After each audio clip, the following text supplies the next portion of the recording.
다 기도하겠습니다. 주님 감사합니다.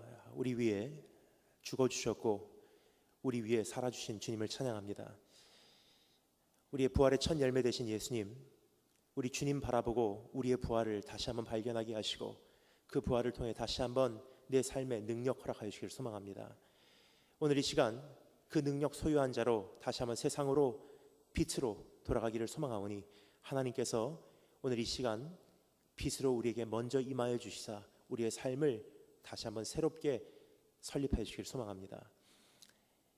지금 이 시간 우리가 주님의 말씀에 귀를 기울여 볼 때 하나님 우리의 마음에 우리의 삶에 예수 그리스도 보혈로 덮어주시사 깨끗게 하시고 정결케 하시고 주 성령께서 마음껏 우리에게 말씀해 주시는 시간 되기를 소망하옵고 지금부터 이 시간을 주님 손에 의탁하오며 살아계신 주 예수 그리스도 이름으로 기도합니다. 우리 주님 다시 사셨습니다. 아멘. 다시 사신 주님께서 오늘 이 시간 부활절을 맞이한 우리 한 사람 한 사람에게 이러한 부르심을 주시고 계십니다. 이제는 우리 주님 다시 사셨으니 예수와 함께 새롭게 시작하고 예수와 함께 동행하고 예수 한 분만으로 채워지는 그러한 삶을 살아내라. 그래서 오늘 이 시간 다시 내가 예수님과 함께 시작하고 주님과 함께 동행하기 시작하며 그리고 우리 예수 그리스도 한 분만으로 채워지는 삶을 살아가기 위해서 난 어떻게 하여야 하나, 세 가지로 오늘 이 말씀에 여러분과 함께 귀를 기울여 살펴보도록 하겠습니다. 세 가지입니다. 첫 번째, 예수가 말씀임을 인정하라. 두 번째, 예수를 전심 다해 정복하라. 세 번째, 예수를 영접하여 거듭나라. 이 세 가지를 여러분과 제가 함께 살펴봄으로 새로운 능력 소유하여 다시 한번 세상으로 우리 빛으로 돌아가시기를 주님으로 축원합니다. 첫 번째, 따라해 주시면 감사하겠습니다. 예수가 말씀임을 인정하라. 여러분, 그 어떠한 설교자, 어떠한 강사의 이야기가 아니라 우리 주님 말씀이 직접 그렇게 말씀하시고 계시다는 것을요 우리 가슴에 되새기고자 또 확인하고자 읽어보도록 하겠습니다. 지금 읽은 이 본문 말씀 1절부터 4절까지의 말씀을 통해서 우리에게 예수가 말씀임을 인정하라, 우리에게 권면하시는 우리 주님의 음성을 함께 읽어보도록 하겠습니다. 1절부터 4절 다 같이 한 목소리로 읽도록 하겠습니다. 다 같이 읽겠습니다. 시작.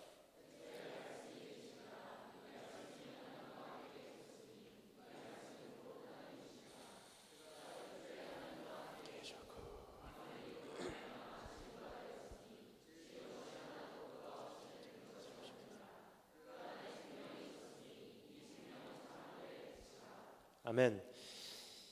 예수와 함께 시작하고 예수와 함께 동행하고 예수 그리스도 한 분만으로 채워지는 그러한 삶을 살아가기 위해서 가장 먼저 주님께서 우리에게 이렇게 초대하십니다. 이제 예수 그리스도가 말씀임을 인정하라. 근데 말씀 대신 예수 그리스도에 대해서 성경은 다음과 같이 네 가지로 굉장히 명확하게 정리해주고 있는 것을 우리가 볼 수가 있습니다. 제일 첫 번째는요, 한번 따라해 주시면 감사하겠습니다. 인격체. 말씀 대신 예수 그리스도에 대해서 가장 먼저 소개하는 주님의 속성은 주님은 인격체라는 사실입니다. 여러분, 그 인격체에 대해서 성경이 이렇게 말하고 있습니다. 제가 처음 중요한 단어를요 액센트를 넣어서 2절 3절 말씀만 다시 한번 읽어드리도록 하겠습니다. 그 단어가 무엇인지 여러분 한번 감지해 주시면 감사하겠습니다. 그가 태초에 하나님과 함께 계셨고 만물이 그로 말미암아 지은 바 되었으니 지은 것이 하나도 그가 없이는 된 것이 하나도 없느니라. 액센트를 넣은 단어는 무엇이죠? 그 영어로는 he. 이것은 무슨 뜻입니까? 그분은 어떠한 기독교 사상도 아니고요, 그분은 어떠한 종교적 공식도 아니라 그분은 인격체라는 뜻이에요. 여러분, 너무나 많은 경우 우리가 하나님 앞에 나올 때 기독교 사상을 섬기기 위해서 나오지 않나 생각을 합니다. 크리스천은 이렇게 사는 거야.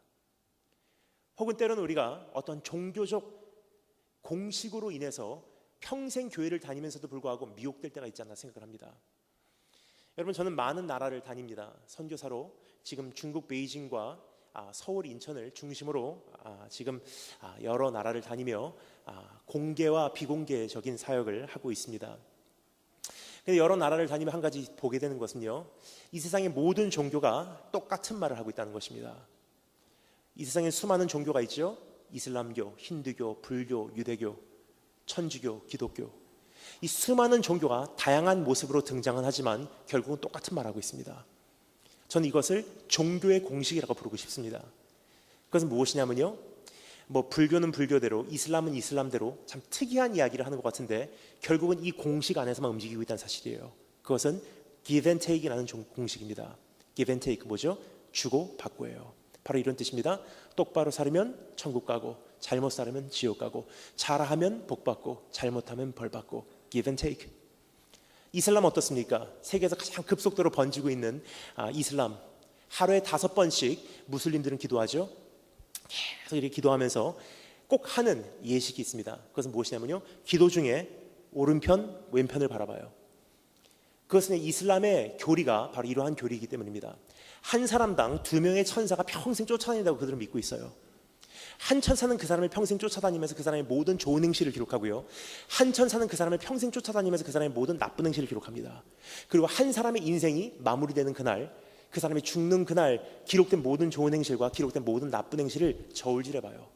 그래서 좋은 행실이 많으면 천국 가고 나쁜 행실이 많으면 지옥 간다는 것이 이슬람의 교리예요.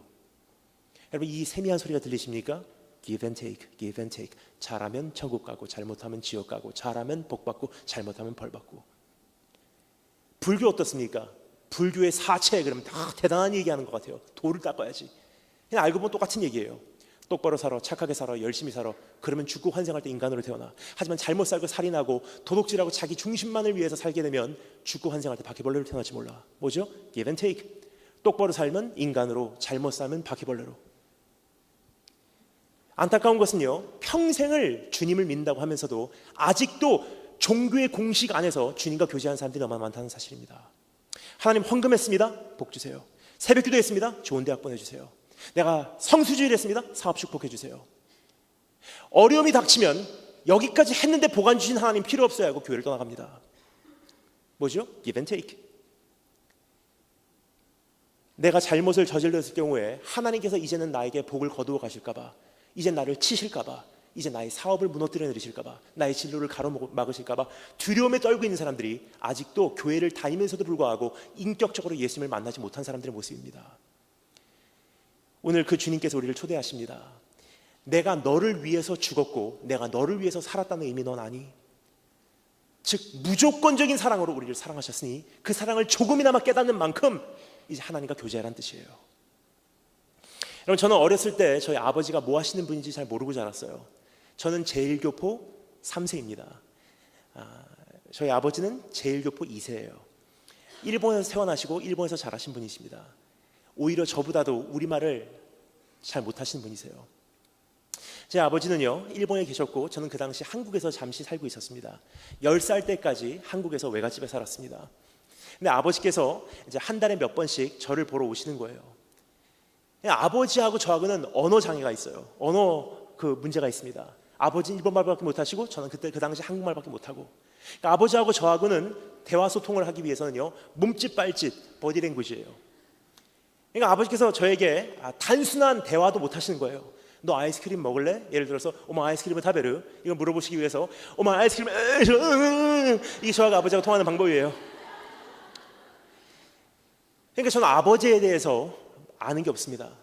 단지 아버지 하시면요, 키가 크시고 체격이 크시고 피부가 새까마지고, 흑인 아닙니다. 그냥 피부가 새까마진 것 뿐입니다. 그리고 항상 정장에다가 검은 벤츠를 타고 다니세요. 그게 제가 아버지에 대한 유일한 이미지였었어요.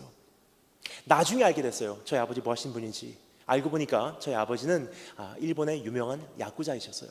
야쿠자 아십니까? 자파니스 마피아. 여러분, 야쿠자도 여러분 여러 가지가 있더라고요. 크고 작은 조직이 있어요. 저희 아버지께 소속돼 있었던 그 야쿠자 조직이요, 일본에서 가장 큰 조직이에요. 야마구치 구미라고 하는 조직입니다. 20만 명입니다. 20만 명인데 그 중에서 딱 90명만 일본말로 족계, 우리말로는 집게라고 하죠. 그리고 나머지는 에다, 가지라고 해요. 그러니까 알고 보니까 굉장히 성경적이더라고요. 참포도 나무는 90명이요, 나머지 20만 명은 가지니 선한 열매를 맺지 못하는 야쿠자는 찍혀서 버림을 받으리로다, 뭐 그런 식으로.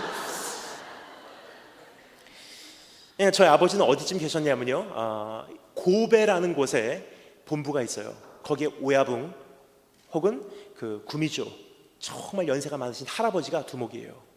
그리고 그 본부의 책임자로 지키고 있는 와카가시라, 기둥이라는 사람이 2인자가 지키고 있어요. 바로 옆에 교토라는 지역이 있습니다. 교토라는 지역은 일본에서 가장 역사가 깊은 지역이에요. 거기는 야쿠자 토박이들의 출신지입니다. 교토에도 기둥이 있어요. 교토의 책임자예요. 위에서부터 하면 2인자예요. 저희 아버지께서 교토 책임자고 30년을 야쿠자 생활하신 분이세요. 그런데 어느 날이었습니다. 저희 아버지께서요, 저를 보러 안 오시더라고요. 초등학교 한 1학년쯤 됐을 때 한 2년간을 아버지를 못 보고 지냈습니다. 엄마에게 여쭤봤어요. 엄마, 아빠 어디 계셔? 어머니께서 말씀 안 해주십니다. 아버지께서 저희를 버리고 떠나셨는 줄 알았어요. 나중에 시간이 지난 다음에 알게 되었습니다. 그 당시 저희 아버지께서는요, 구치소에서 재판을 받고 계셨어요. 그래서 이제 이해가 가요. 왜 어머니께서 그토록 많이 편지를 쓰셨는지. 그 당시 어머니께서도 일본말을 편지를 통해서 배우신 것 같아요. 밤새도록 사전을 찾아가시면서 아버지에게 편지를 쓰세요. 그 편지의 내용은 복음이었어요. 돌아오십시오. 하나님께서 당신을 무조건적으로 사랑하십니다. 당신의 죄가 어떠하든지 묻지 않습니다. 이미 다 해결되었습니다. 그분이 죽으셨고 그분이 살으셨습니다. 돌아오시면 새로운 시작이 기다리고 있습니다. 오늘 당장 시작할 수 있습니다. 돌아오시면 하면 됩니다. 써서 수백 통을 보내시는 거예요. 여러분, 사람의 마음은요, 하나님께서 끊임없이 우리의 삶을 찾아오시고 우리의 삶에 말씀하시고 우리의 삶을 계유하셔도요, 한순간인 것 같아요. 그때까지는 마음이 닫혀 있어요. 하지만 하나님께서 우리를 찾아오실 때는요, 우리의 삶에 침투해서 들어오시는 하나님이세요. 그 순간 갑자기 깨달아지는 거예요. 저희 아버지 같은 경우는요, 수백 통의 편지를 받을 때까지는 마음이 안 움직였어요. 근데 어느 날 밤에 갑자기 복음이 깨달아지는 거예요. 하나님, 정말 당신이 살아계신다면 왜 나를 사랑하십니까? 하나님이 정말로 나를 정말 살아계시다면 왜 나 같은 죄인 용서하시기를 원하십니까? 저희 아버지는 좀 사무라이 정신으로 하나님을 만나신 것 같아요. 옷을 입고 있는 게 죄송하더래요. 하나님 앞에 나 같은 죄인은 옷으로 내 자신을 감출 만한 자격도 없는 사람입니다. 무릎 꿇고 앉아서 회개하려고 하는데 나 같은 죄인은 무릎 꿇을 만한 자격도 없는 사람입니다. 밤새도록 벌거벗은 상태로, 일어선 상태로 예수님 만났어요. 가슴을 치며 참회하고 하나님께 돌아오게 되었습니다. 그 다음날 창살에서 햇빛이 들어올 때 저희 아버지 입에서 나오는 첫마디 고백, 많이 용서받았은즉 이제 많이 사랑해드릴게요. 여러분, 이 세상의 모든 종교는요, 이렇게 말합니다. 똑바로 살아, 착하게 살아, 열심히 살아, 모든 율법을 다 준행해, 그러면 용서해줄게. Give and take. 근데 복음은 오늘 우리에게 이렇게 말합니다. 내가 아직 죄인 되었을 때, 내가 아직 연약할 때 기약대로 그리스도께서 경건치 않은 자를 위하여 죽으셨도다. 의인을 위하여 죽는 자가 쉽지 않고 선인을 위하여 용감히 죽는 자가 혹 있거니와, 우리가 아직 죄인 되었을 때 그리스도께서 우리를 위하여 죽으심으로 하나님께서 우리에 대한 자기의 사랑을 확증하셨느니라. 그 사랑은 조금이나마 깨달으면 어떻게 되죠? 하나님, 이제 바로 살게요. 한번 사랑해 보겠습니다. 한번 바로 해보겠습니다. 이게 뭐죠? 하나님의 은혜예요. 그 예수님께서 오늘 우리에게 찾아오셔서 이렇게 말씀하십니다. 이제는 종교 생활이 아니라, 이제는 어떠한 기독교라는 그러한 기독교 사상이 아니라, 네가 나를 사랑하고 내가 너를 사랑하는 그 사랑을 네가 네 삶 속에서 충만히 채우기를 원한다. 두 번째, 그분에 대해서 성경은 이렇게 소개하고 있습니다. 말씀 되신 그분, 첫 번째는 인격체시고요, 두 번째 따라 감사하겠습니다. 하나님. 1절 말씀에 이렇게 되어 있죠. 태초에 말씀이 계시니라. 이 말씀이 하나님과 함께 계셨으니 이 말씀이 곧 하나님이시니라. 그분은요, 나와 교제하기를 원하시는 인격체 되신 예수 그리스도의 차원이 아니라 그분은 하나님 본인이시래요. 오늘 그분께서 우리를 초대하셨습니다. 오늘 이 자리에 온 것은요, 절대 우연이 아니라는 사실이에요. 오늘 그분을 다시 한번 만나시고 이제 세상으로 돌아가신 여러분 되시기를 주님으로 축원합니다. 세 번째 따라 감사하겠습니다. 창조자. 2절부터 3절 말씀 제가 읽겠습니다. 다시 읽겠으니 잘 들으시면 감사하겠습니다. 그가 태초에 하나님과 함께 계셨고 만물이 그로 말미암아 지은 바 되었으니 지은 것이 하나도 그가 없이는 된 것이 없느니라. 그분이 누구시라고요? 창조자시래요. 여러분, 중요한 것은요, 그분이 우리를 창조하셨다는 것도 중요하지만 That's only half the message. 그거는 반쪽이에요. 또 다른 메시지가 존재합니다. 골로새서 1장 말씀과 밸런스를 맞춰서 이 말씀을 이해를 해야 돼요. 골로새 1장에 어떤 말씀이죠? Everything was made by him and for him. 그분이 우리를 창조하신 것이 중요하지만 그것만큼 중요한 또 한 가지가 있습니다. 그것은 무엇이냐면요, 그분을 위해서 우리를 창조하셨대요. 여러분, 창조자가 우리를 만드셨다는 것은요, 어떤 특정 목적을 위해서 우리를 창조하셨다는 뜻이에요. 오늘 그것에 대해서 우리에게 이렇게 말해주고 있습니다. 너는 나를 위해서 존재한다. 네가 숨쉬고 있는 것, 네가 존재하는 것, 너의 모든 삶과 너의 그 삶의 내용이 나를 위해서 존재한다. 오늘 그분 앞에 다시 한번 나오시는 축복이 있으시길 주님을 축원합니다. 네 번째, 따라주셔서 감사하겠습니다. 생명의 근원. 4절 말씀 제가 읽겠습니다. 그 안에 생명이 있었으니 이 생명은 사람들의 빛이라. 여러분, 생명의 근원하면요, 우리 보통 생각할 때 이렇게 생각합니다. 아, 모든 생명이 하나님께로부터 시작됐겠구나 정도로만 생각을 해요. 하지만 여러분, 오늘 이 말씀이 쓰여진 그 당시 고대 시대의 로마, 헬라인 그리고 유대인의 사상 안에는요, 생명이라는 것은 유기체이기 때문에 그 근원 자체가 무너지면 모든 것이 무너져 내리게 돼 있다는 것을 그들은 알고 있었어요. 즉 생명의 근원이라는 것은요, 질서의 근원이라는 뜻이에요. 이것만 잘 되면 모든 것이 지탱되고 이것만 무너지면 모든 것이 날아간다는 것을 말하고 있는 것입니다. 여러분, 그 유명한 종교 개혁자 마틴 루터, 우리말로 마틴 루터 기억하십니까? 이런 말을 했죠. 하나님께서 제일 첫 번째 계명 우리에게 주신 이유, 첫 번째 계명이 뭐죠? 주 여호와 하나님 외에 다른 신을 섬기지 말라. 근데 그것이 왜 첫 번째 계명이냐? 이것만 지켜지면요, 나머지 9가지는 흘러가게 돼 있어요. 그래서 첫 번째가 무너지면요, 나머지 9가지는 아무리 노력해도 지킬 수가 없을 뿐더러 지켜도 문제예요. 왜냐? 나의 의로 한 것이기 때문에. 예를 들겠습니다. 하나님만이 나의 유일신이요, 주님만이 나의 사랑의 대상이요, 주님 한 분만으로 나는 채워집니다. 하나님을 사랑합니다. 주님 한 분만의 그 음성에 내가 만족합니다.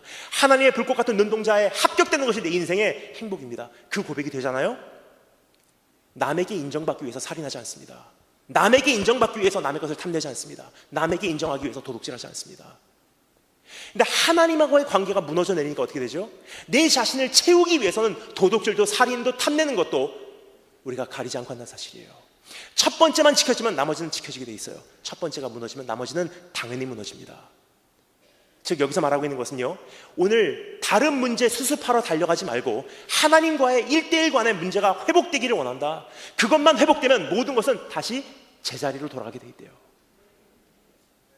자, 우리가 4가지 살펴보았습니다. 그분은 인격체, 하나님, 창조자, 생명의 근원. 근데 이것을 한마디로 요약해서 성경론을 이렇게 소개하고 있습니다. 그분은 말씀이시라. 근데 이 말씀이라는 단어를 우리가 원어로 보잖아요. 로고스라는 단어예요.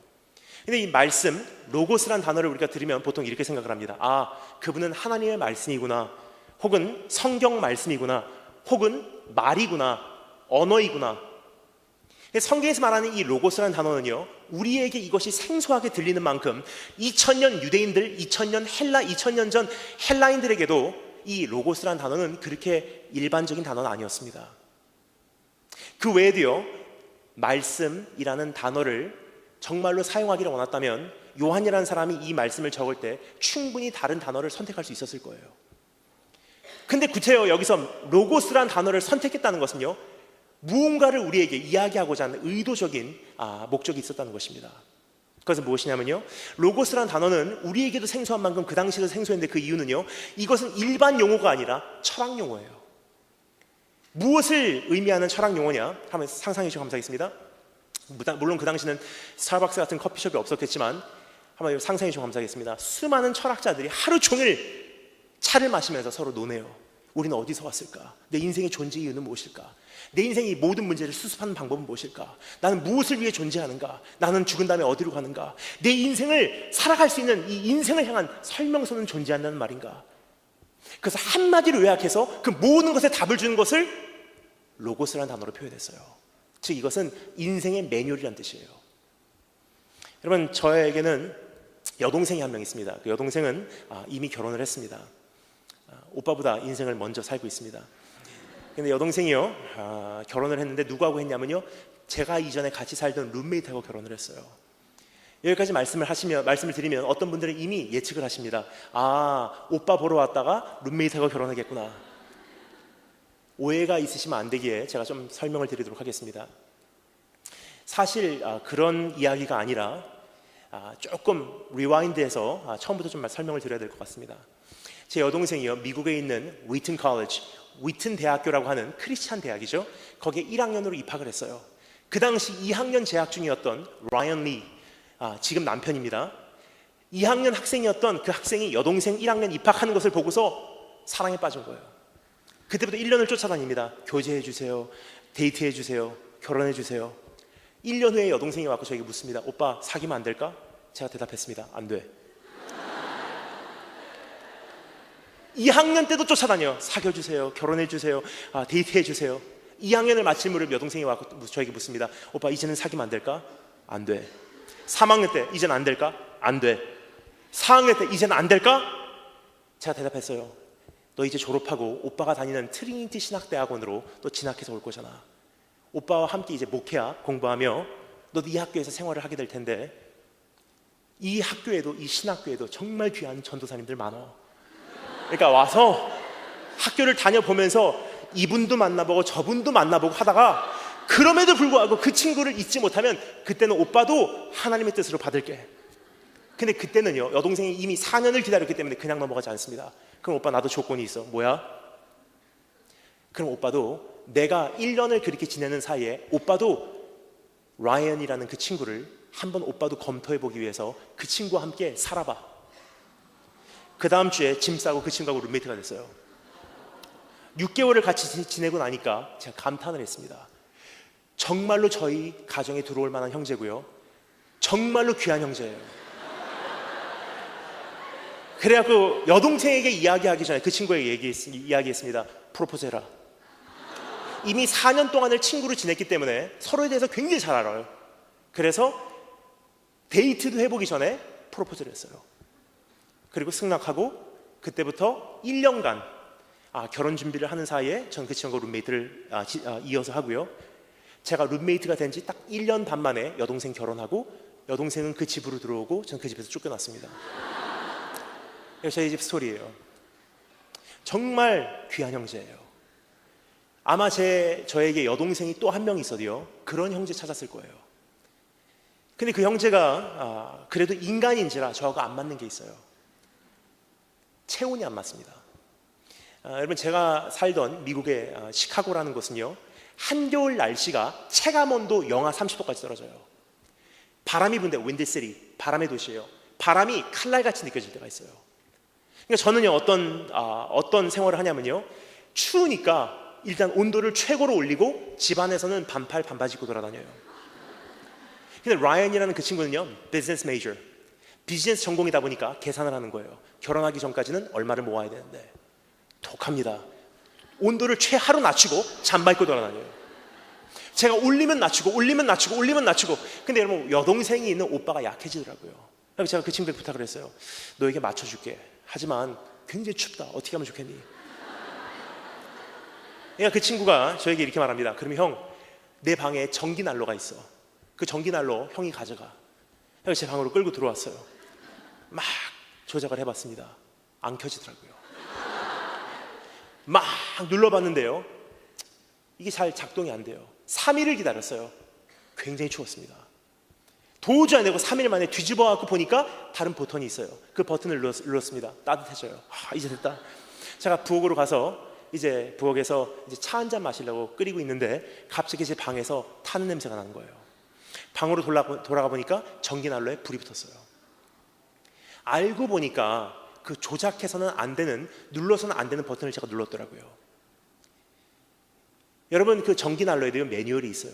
어디서 만들어졌는지, 무엇을 위한 것인지, 어떻게 조작하는 것인지. 제대로 조작하지 못하면요, 그 역할을 아예 못 해버리든지, 아니면 우리 집뿐만이 아니라 옆집까지도 불태워 없애버릴 정도의 엄청난 위력이 담겨져 있는 것이 전기난로예요.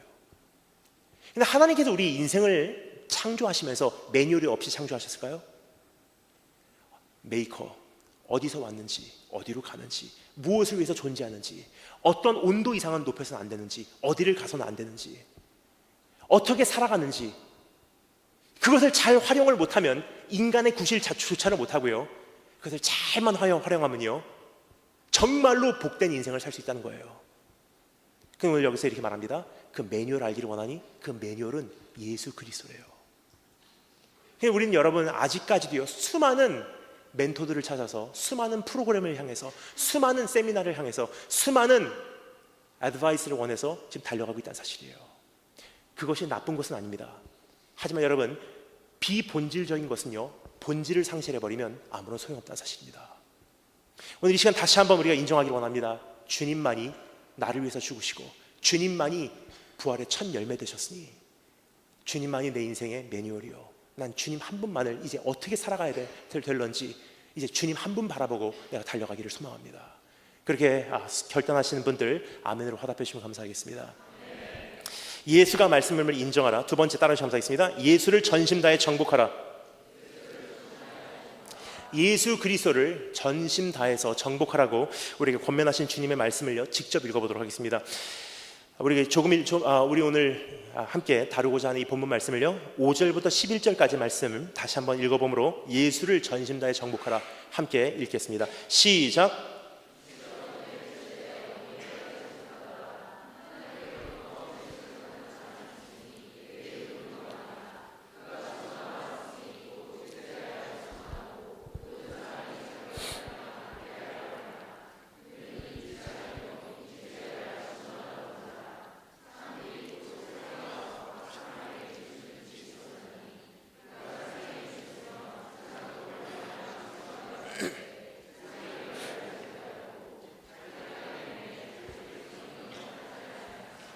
아멘. 첫 번째, 예수 그리스도가 말씀임을 인정하라. 그분이 내 인생의 유일한 매뉴얼이라는 사실을 인정하고 그분을 받아들이고 예수와 함께 시작하기로 작정하고 주님 한 분과 함께 동행하기로 결단하며 예수 그리스도 한 분만으로 채워지는 인생을 사는 것입니다. 자, 두 번째는요, 이제 예수 그리스도를 전심 다해서 정복하래요. 여기까지 말씀드리면 어떤 분들이 이렇게 생각하십니다. 내가 예수님께 정복을 당하는 건 알겠는데 예수 그리스도를 정복하는 것은 도대체 무슨 뜻입니까? 여러분, 근데 저는요 이 단어를 제가 만들어낸 단어가 아니에요. 오늘 성경에서 그렇게 말하고 있어요. 그 이유는요, 우리말로 이렇게 돼 있죠. 빛이 어둠에 비침해 어둠이 빛을 깨닫지 못하더라. 근데 영어로 보잖아요. 이렇게 돼 있습니다. The darkness did not overcome the light. 어둠은 빛을 정복하지 못하더라 돼 있어요. 우리말로는 깨닫는다, 이해한다, 안다. 영어로는 이긴다, 정복한다. 굉장히 다른 번역이에요. 왜 그럴까요? 원어를 보잖아요. 이런 단어가 사용되고 있습니다. 카탈람바노라는 단어예요. 근데 이 단어 안에는 이해한다, 깨닫는다, 혹은 이긴다, 정복한다라는 이 양쪽의 단어를 다 이 의미를 내포하고 있어요. 그냥 가만히 생각해보면 사실 이해하는 거나 깨닫는 거나 정복하는 거나 이기는 거나 같은 뜻이더라고요. 왜 그렇습니까? 예를 들어서 수학을 정복한다, 무슨 뜻입니까? 수학을 이해하고 수학을 공부하고 수학을 연구하고 수학을 흡수해버리고 수학에는 모든 질문을 내가 다 해결해버리고 수학을 완전히 내가 꿰뚫어버렸기 때문에 뭐라 그러죠? 수학을 정복했다고 얘기해요. 빛이 어둠에 비쳤음에 어둠의 빛을 깨닫지 못했다는 것은요, 2000년 전에 주님께서 주님의 백성에게 자기 땅에 오셨지만 그 백성들이 하나님 앞에 저지른 죄는 무엇이냐? 예수 그리스도를 흡수하지 못한 죄예요. 여러분, 근데 안타까운 것은요, 오늘도 우리 주님께서는요 자기 땅에 자기 백성에게 오시지만 그 백성은 여전히 예수 그리스도를 흡수하지 못하고 있습니다. 예를 들까요? 여러분, 저는요 지금 부활절이 되면 사실 굉장히 우울해져요. 여기까지 말씀드리면 어떤 분들이 이렇게 생각하십니다. 무슨 목사가 부활절 우울한가? 예수님 부활하신 거 정말 감사해요. 정말 행복해요. 근데 이 부활절이 저에게 안겨주는 어떤 우울함이 있어요. 그 이유는요, 대학생 때 제가 겪었었던 어떤 상처 때문입니다. 제가 이제 고등학교 3학년을 졸업하고 미국에 있는 육군사관학교로 입학을 했어요. 사관학교 입학을 했는데, 여러분, 사관학교 입학한다고 안 그러죠? 입대한다 그러죠. 딱 입학을 하니까 첫날입니다. 차렷 자세를 세워놓고 머리를 다 밀어요. 그리고 제복으로 갈아입혀놓고 그때부터 소리를 지르기 시작합니다. 한 사람이 1학년당 5명의 선배가 붙어서 소리를 지르기 시작해요. 앞에서, 양옆에서, 뒤에서 1cm 띄워놓고 막 소리를 지르는 거예요. 얼굴에다 침 뱉고 바가지로 물을 갖고 머리에다 끼얹고 뒤에서 등을 때리고 어떤 선배는 뒤에서 등을 긁고 있어요. 이것을 우리나라에서는 설명할 필요가 없습니다. 사실 이것을 우리나라에서는 잘 설명하는 좋은 단어가 있습니다. 갈굼이라고 하죠. 첫날 그 갈굼의 시간이 있었어요. 막 소리를 지르는데요, 제가 저에게 들려오는 첫 마디가 있었습니다. 지금까지 잊지 못합니다. 막 소리를 지르는 가운데 들려오는 첫 마디, You dirty chink, go back to your country.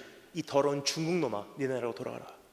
검은 눈동자 검머리카락의 더러운 중국 놈아, 너를 이 학교에서 용납할 수가 없어. 160년 동안의 역사가 있는 이 학교에서 너 같은 중국 놈을 졸업시킬 수가 없어. 네가 좋은 말 할 때 이 학교에서 자진해서 나가든지 아니면 네가 나갈 때까지 우리는 밤마다 네 방을 찾아갈 거야. 이게 저를 향한 입학식이었습니다. 이 선배님들이요, 정말로 약속을 잘 지키세요. 새벽 3시만 되면 저를 찾아오십니다. 자고 있으면요, 2층 침대에서 자는 저 방문을 차고 들어오십니다. 선배님들이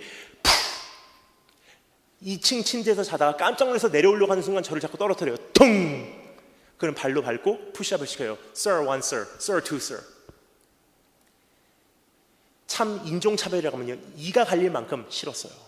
근데 잘 견디고요, 하나님께서 저에게 견딜 힘을 주셔서 잘 통과하고 첫 번째 외출 허가를 받았습니다. 여러분, 군대 다녀오신 분들 잘 아시죠? 외출 처음으로 할 때 어떤 느낌입니까? 있는 거 없는 거 다 달고요, 다 갈고 닦아서 완벽한 모습으로 드디어 외출을 했어요. 근데 그날 저는 배웠습니다. 나가면 안 되는구나. 그 이유는요, 제가 사관학교 생활했던 그 지역이요, 미국에서 인종차별이 가장 심한 지역이에요. 찰스턴, 사우스캐롤라이나. 그 찰스턴, 사우스캐롤라이나라는 곳은 어떤 곳이냐? 미국의 고대 수도예요. 지금 그 찰스턴이라는 도시 안에는 어떤 곳이 있냐면요, 아직까지도 옛날에 노예를 사고 팔고 했었던 노예시장 건물이 국보급으로 남아있는 곳이에요.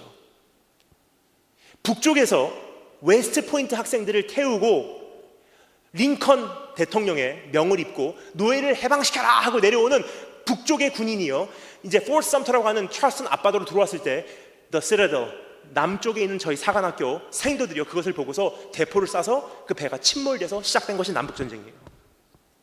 지금까지도 저희 학교는요, 미국 국기에다가 경례를 하면서 모자를 벗으면요, 남쪽 국기가 달려져 있어요. 그러니까 저도 모르고 사자굴로 제 발로 걸어 들어간 거예요. 그날 외출해서 아무것도 모르니까 길거리를 걸어가는데 갑자기 백인들 2명이 자동차를 타고 가다가 창문을 내려요. 그러는 저에게 소리를 지릅니다. Get that chink! 저 중국놈 잡아라 그래요. 자동차를 돌리고 쫓아오기 시작합니다. 모자를 벗어들고 얼마나 도망갔는지. 그날 잡혔으면 어떻게 됐을까요? 잘 모르겠지만 아마 이렇게 돼도 이상하지 않았다고 생각합니다. 멀지 않은 때에 멀지 않은 곳에서 비슷한 사건이 하나 있었어요. 어느 흑인이 길을 걸어가는데 백인들 2명이 자동차를 타고 가다가 저 흑인 잡아라 해서 그 흑인을 잡아서 밧줄로 발을 묶어갖고 자동차 뒤에다 매달고요, 20km를 달렸어요. 얼굴에 껍질이 벗겨질 대로 벗겨져서 시체를 알아볼 수가 없습니다. 그런 곳이었었어요. 그러니까 그날 저는 배웠어요. 나가면 안 되는구나. 그때부터 저는 금요일날 딱 되잖아요, 생도들이 다 외출, 외박, 휴가 나가요. 그럼 저는 그때부터 책상을 양손을 붙듭니다. 가만히 앉아 있어요. 외로움의 강도가요, 여러분, 어느 한계를 넘잖아요, 감정적으로 외롭다가 아니에요. 바늘을 한 주먹 쥐고 가슴을 파내는 느낌이에요.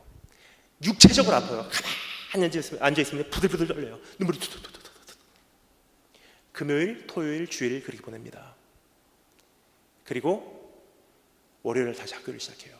그러니까 주말이라 그러면 굉장히 이가 갈렸어요. 2학년 생도가 될 때 하나님께 저에게 위로를 주세요. 아르바이트. 학교에서 아르바이트 할 수 있는 기회를 주셨어요. 그 아르바이트는 어떤 아르바이트냐면요, 그 학교 안에 있는 우체국에서 제가 아르바이트를 합니다. 새벽 3시에 출근이에요. 새벽 3시에 출근하면 이제 트럭 한가득 도착하는 우편물들이 있어요. 그것을 이제 생도들의 우편함에다 넣는 거예요. 201, 217, 376.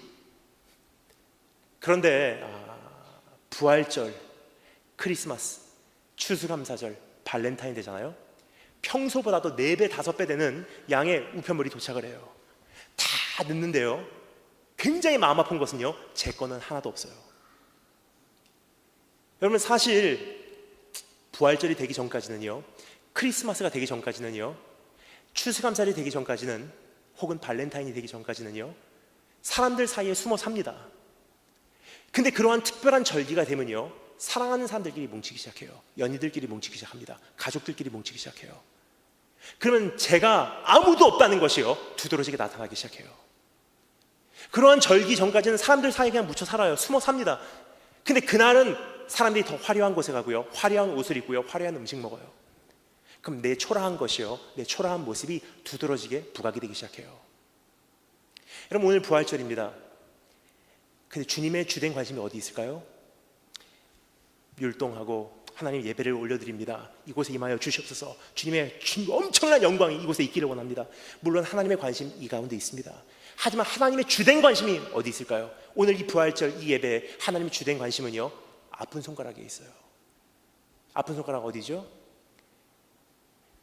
지금 복음을 알지 못하고 죽어가는 수많은 사람들, 진도 앞바다에 가슴 졸이고 있는 우리의 형제 자매들, 1년 동안 교회를 다니면서 상처를 받고 어떠한 이유로 교회를 떠나갔지만, 교회를 이번 부활절을 계기로 돌아오고 싶지만 돌아갈 길을 이미 잃어버린 우리 형제 자매들, 주님의 관심 다 거기 있습니다. 근데 우리는 주님을 사랑한다고 하면서 얼만큼 그분과 우리가 연합을 했는지, 주님의 좋은 부분은 우리가 받아들였어요. 하지만 정말로 주님의 아픔과 눈물과 주님의 관심은요, 우리가 별로 관심을 갖고 있지 않습니다. 왜 그렇습니까? 그분을 정복하지 못했기 때문에. 여러분, 종교적 공식, 어떠한 설명서 같으면요, 나에게 해당이 되는 것만 우리가 적용시킬 수 있어요. 이건 나에게 해당이 되고, 이거는 해당이 안 되고, 이건 해당이 되고, 이건 해당이 안 되고. 근데 여러분, 이것은요, 인격적인 관계가 아닙니다. 인격적인 관계는 무엇입니까? All or nothing. 전체를 받아들이냐, 아니면 받아들이지 않냐예요. 여러분, 어떤 사람하고 교제할 때 여러분 이렇게 교제하신 적 있으십니까? 넌 이 모습은 좋아, 난 이 모습만 교제할래. 안 그러잖아요. 인격체라는 것은요, 그 사람의 전체를 받아들이냐, 아예 받아들이지 않냐예요. 근데 그분께서 말씀하십니다. 너 나를 인격체로 받아들이냐? 다른 말로, 너 나를 정복했니? 우리 주님께서 주신 메시지는 이것입니다. 자, 이 설명서 줄게. 이 설명서대로 살아 하면요, 설명서 읽어가면서 우리가 이거 오케이, 이거 필요 없고, 이거 오케이 할 수 있어요. 근데 이분이 어떻게 됐다고요? 설명서로 오신 분이 아니세요. 우리의 인생의 로고스, 말씀 되신 그분은 어떻게 됐다고요? 말씀이 육신이 되어 이 땅에 오셨어요. 즉 주님께서 우리에게 주신 것은요, 이렇게 살아가 아니라, 자, 이렇게 사는 거야, 자, 이렇게 사는 거야, 잘 봐, 살아내셨어요. 우리 주님 어떻게 사셨습니까? 왼뺨 맞으면요, 오른뺨 내놨어요. 왼손이 하는 거 오른손이 모르게 하시고요, 평생 머리둘 곳도 없이 돌아다니셨고요, 하나님 한 분 신뢰하고 십자가 돌파하셨고요, 그분의 영혼을 아버지께 올려드리고 부활을 기다리셨고요. 주님께서 말씀하세요. 인생 이렇게 사는 거야.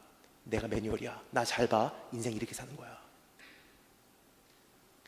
여러분, 우리가 예수 그리스도를 믿는다고 하면서, 그분을 따른다고 하면서 그분의 좋은 부분은 우리가 다 흡수를 해요. 하지만 굉장히 많은 부분들, 예수님 따라가면 고난이 있고, 예수님과 함께하면 내가 희생을 해야 되고, 그분의 관심이 있는 잃어버린 영혼들에게 다가가기 위해서는, 빛으로 세상으로 돌아가기 위해서는 내 자신을 버려야 하고, 환난을 감수하고 핍박을 감수하고 미움받는 것을 감수하고 외로움을 감수하는 것은 나하고는 별로 연관이 없어요. 그래서 오늘도 역시 주님께서는 자기 땅에 자기 백성에게 오셨으나 아직도 영접받지 못하고 있다는 사실입니다. 이제 이 부활절을 계기로 다시 한번 세상의 빛으로 돌아가기를 원하시는 분들, 예수와 함께 연합해서 예수를 정복한 모습으로 주님과 함께 영광도 받지만 그와 함께 고난도 받기 위해서 잃어버린 영혼에게 주님의 관심으로, 주님의 눈물로 돌아가신 축복이 있을 줄 축원합니다. 여러분, 그래서 주님께서 우리에게 이렇게 말씀하시는 것 같습니다. 우리가 하나님의 후사요, 그리스도와 함께한 후사니 우리가 그와 함께 영광을 얻기 위하여 고난도 함께 받아야 되느니라. 뭐죠? 영광과 고난 함께 받아들이는 것이 예수를 정복하는 거예요. 세 번째, 따라서 감사했습니다. 첫 번째는 예수가 말씀을 인정하라. 두 번째, 예수를 전심 다해 정복하라. 세 번째, 따라서 감사했습니다. 예수를 영접하여 거듭나라. 마지막으로 12절부터 14절 말씀 함께 한 목소리로 읽도록 하겠습니다. 12절부터 14절 말씀 한 목소리로 읽겠습니다. 시작.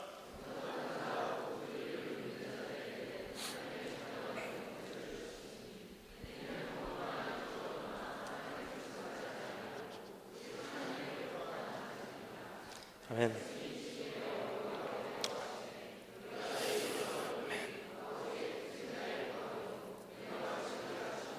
아멘.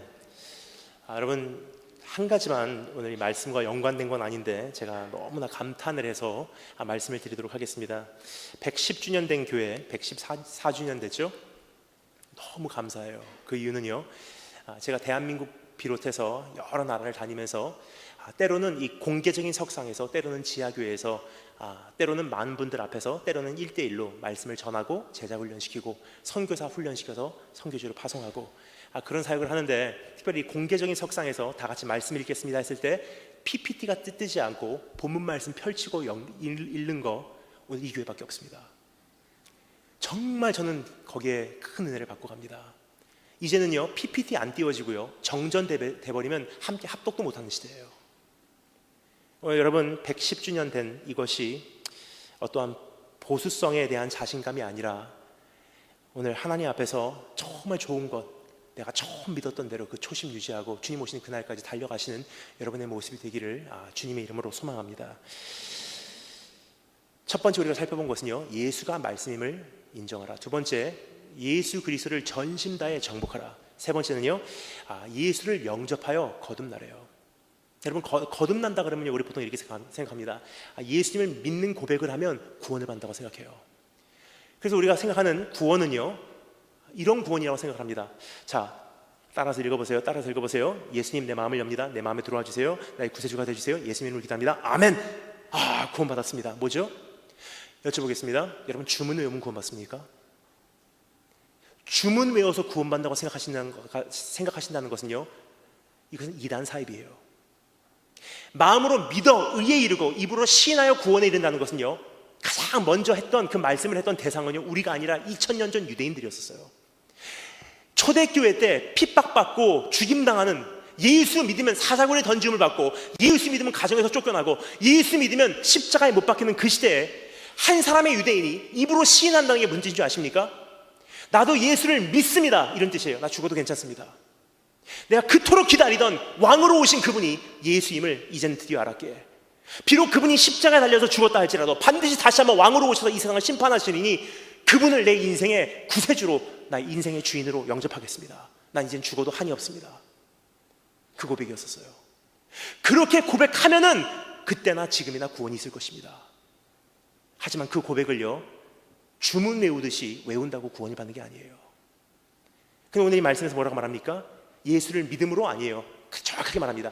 예수를 영접하는 자, 곧 그를 믿는 자래요.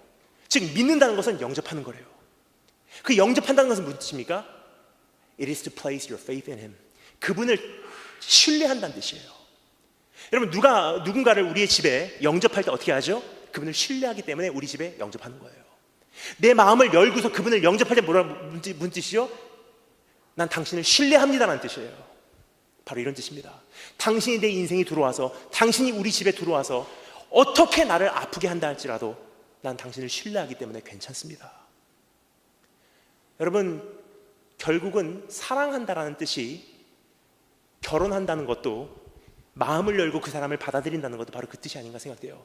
내 마음을 열고 당신을 받아들일 때는 당신은 나를 아프게 해도 되는, 당신은 나를 상처를 줘도 되는 그 권리를 당신에게 준다는 뜻입니다. 난 당신을 믿기 때문입니다. 내 삶에 들어와 주세요. 우리 주님께서 오늘 이렇게 말씀하십니다. 예수 그리스도를 인생의 매뉴얼 삼고 사는 건 만만치 않다. 특별히 그분을 다 정복해서 좋은 것도 있고 축복도 있고 그분과 함께 가는 행복도 있지만, 그분과 함께함으로 주님 가시는 그 길, 주님 가시는 십자가의 길, 죽어야 사는 것을 믿고 정말로 다시 한번 고난과 아픔과 눈물을 주님과 함께 공유한다 할지라도, 하나님 이 길이 있다 할지라도 난 주님 신뢰하기 때문에 주님 영접하여, 주님 신뢰하여, 주님 믿고 난 끝까지 가겠습니다. 그런 사람은 어떻게 해요? 하나님의 자녀가 되는 권세를 주셨대요. 여러분 우리가 가는 길은 만만치 않습니다. 이제 빛으로 세상으로 돌아가면요 예수님께서 겪으신 그 고난의 길을 다시 밟는 거예요. 왜냐? 빛으로 오신 그분께서 세상에 오셨을 때 세상은 그를 미워하여 그분을 죽였어요. 그 주님께서 우리에게 이렇게 말씀하십니다. 만만치 않을 거야. 주님께서 이렇게 말씀하십니다. 종이 주인보다 크지 못하다 말을 기억하라.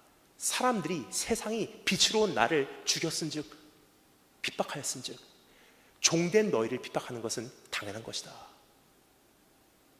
근데 주님께서 말씀하세요. 너 그래 나하고 함께 갈래? 주님 사랑합니다. 주님 행복해요. 주님 부활하셨습니다. 주님 즐거워요. 부부는 내가 영접했어요. 하지만 예수를 정복한다는 것은요 이것도 좋지만 영광을 얻기 위하여 내가 고난도 함께 받아야 되느니라. 다 흡수된다는 뜻이에요. 오늘 그 삶으로 우리를 영접하십니다. 주님께서 말씀하세요.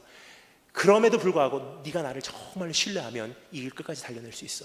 비록 가는 길이 막막하고 하나님 정말 살아계십니까? 내가 버림받았습니까? 하나님 어디 계십니까? 하나님 왜 지금 내가 하는 일이 맞습니까? 그런 날도 올 거야. 하지만 네가 정말로 나를 신뢰한다면 이 길 끝까지 갈 수 있어. 여러분, 그분 우리가 신뢰할 만한 분이신데 어느 정도 신뢰할 만한 분이신지 여러분 아십니까?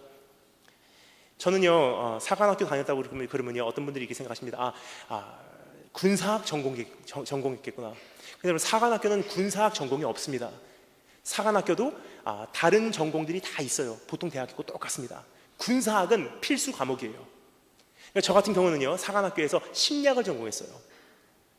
근데 제 여동생이 위튼 대학교 크리스찬 대학교를 다니면서 여동생도 오빠를 본받아서 그런지 심리학을 전공했어요. 서로 떨어져 살았습니다. 전 찰스턴 사우스캐롤라이나, 여동생은 시카고. 졸업한 다음에 여동생 심리학하고 제 심리학하고 비교를 해봤어요. 저는 제가 사관학교에 다닐 때 심리학 전공하면서 정말 이게 심리학이구나 제 나름대로 생각을 했는데 졸업을 한 다음에 여동생이 배우고 있는 심리학하고 비교를 해보니까 깜짝 놀랐어요. 심리학 색깔이 다른 거예요. 여동생 크리스찬 대학교의 심리학, 내적 치유, 상처 치유, 상담학. 힘들었죠. 당신을 사랑합니다. 하나님 당신 사랑하시죠. 사관학교 심리학, 저 사람에게 어떻게 공포 분위기를 조성해 줄까? 전쟁 심리, 고문학, 심지어는 이런 수업까지 있어요.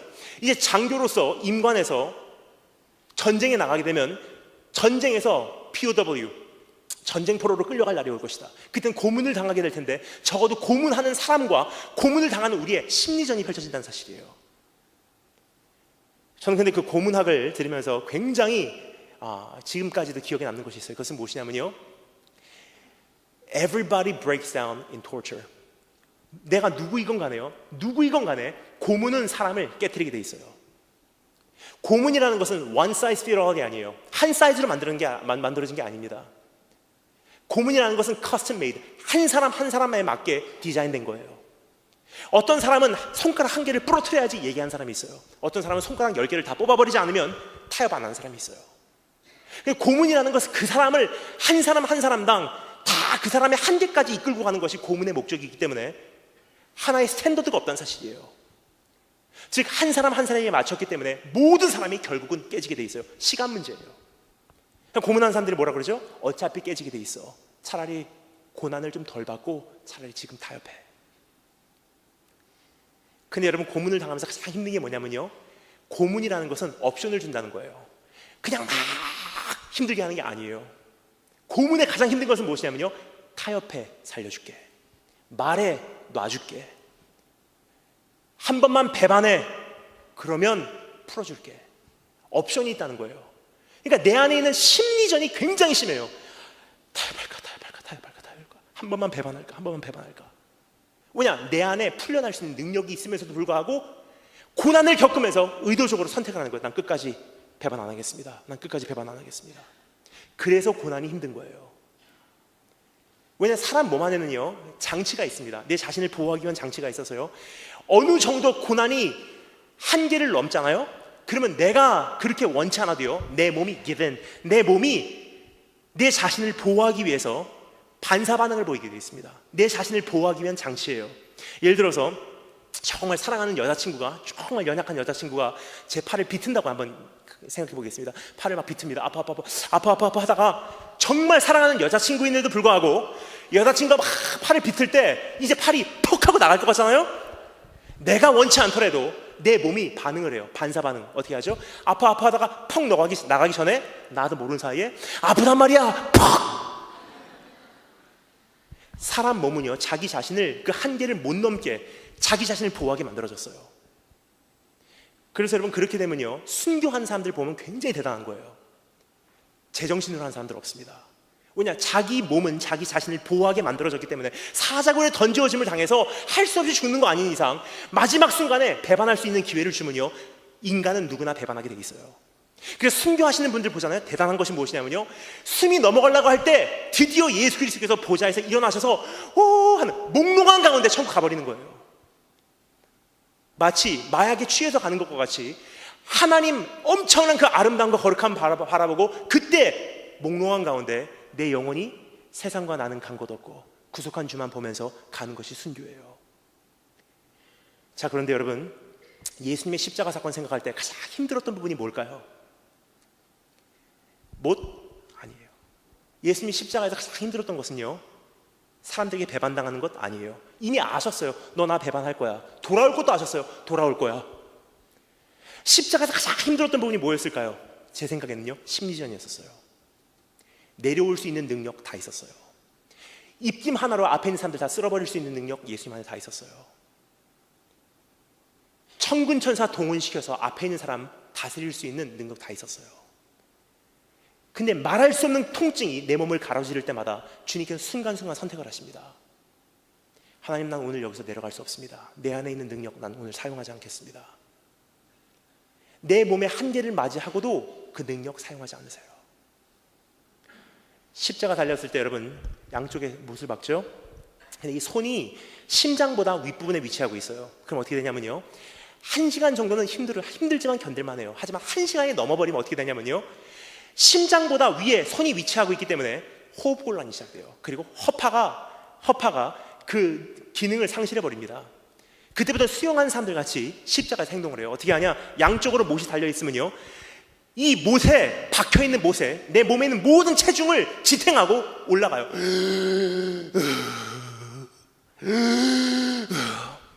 이것을 수십 번 반복하면 메말라 죽어가는 것이 십자가 고난이에요. 우리 주님 그때마다 선택을 하세요. 하시면서 선택을 하세요. 하나님, 난 오늘 절대로 내 안에 있는 능력 사용할 수 없습니다. 내가 오늘 내려가면 구원이 완성 안 됩니다. 내가 죽지 않으면 이들이 아버지 앞에 새로운 생명을 얻지 못합니다. 내가 죽어야 살겠고 살려고 하면 죽을 수밖에 없습니다. 난 오늘 절대로 내려가지 않겠습니다. 그날 포기하지 않으셨어요. 육신의 자연적인 반응을 역류하신 분이세요. 그날 포기하지 않으신 그분이요, 우리를 배반하실까요? 그분이기 때문에 이렇게 말씀하실 수 있는 거예요. 볼지어다 세상 끝날까지 내가 너희와 함께하리라. 그 정도 분이시라면 비록 그분을 따라가는 길이 힘들고 막연하고 아프고 외롭고 고독하다 할지라도 신뢰할 만한 분이시기에 우리는 그분을 영접할 수 있고요, 주님이라는 그분이 걸으신 그 모든 것을요, 이제는 우리가 흡수할 수 있는 능력이 내 안에서 탄생됩니다. 다시 기도하겠습니다. 기도할 때 우리 목사님 올라오실 때까지 여러분 한 가지 놓고 함께 기도하도록 하겠습니다. 이렇게 기도했으면 좋겠습니다. 하나님, 오늘 말씀 들었습니다. 이제까지 주님의 어떤 부분들은 내가 수용했지만 굉장히 많은 부분들은 내가 받아들이지 않고 있었음을 고백합니다. 주님을 따라오는 복과 주님을 따라오는 축복, 주님을 따라오는 그 엄청난 기쁨과 행복은 내가 누리기를 원했지만 그 영광을 얻기 위하여 고난도 함께 받아야 되는 그 임무에는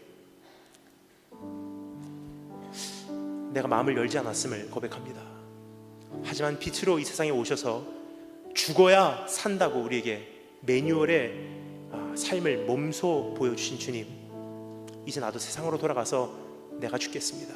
하나의 밀이 땅에 떨어져 죽지 아니하면 하나를 그대로 있거니와 죽어야지 많은 열매를 맺느니라.